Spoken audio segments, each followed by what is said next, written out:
தன்னார்வலர்களையும் தன்னார்வ அமைப்புகளையும் மௌலானா அபுல் கலாம் ஆசாத் விருது வழங்கி சங்கை செய்வது, அறிவு சார்ந்த சமுதாயம் என்ற இலக்கில் பயணிப்பவர்களை அவரவர்கள் அடையாளங்கள் நஷ்டப்படாமல் ஒருங்கிணைத்து செயல்படுவது என சிறு சிறு சேவைகளை முன்னெடுத்து தன் இலக்கு நோக்கி பயணிக்கிறது FEED association for education and empowerment Chennai.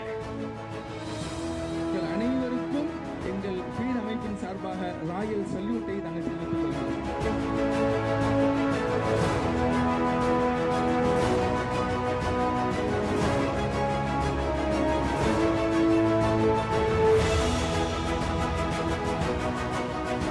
சுல்தான் அகமது இஸ்மாயில் மாநில திட்டக்குழு உறுப்பினர் விருதாளிகளுக்கு Maulana Abul Kalam Azad award for excellence in education விருது வழங்குவதில் பெருமைப்படுவோம்.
FEED association for the education and empowerment Chennai வழங்கும் Maulana Abul Kalam Azad excellence in education விருது வழங்கி சிறப்பித்துக் கொண்டிருக்கும் எங்களின் ஆசிரியர், மண்புழு ஆராய்ச்சியாளர் முனைவர் சுல்தான் அகமது இஸ்மாயில் சார் அவர்களுக்கும், சிறப்புரை ஆற்றிய CMN சலீம் அவர்களுக்கும் எனது மனமார்ந்த நன்றியினை தெரிவித்துக் கொள்கிறோம்.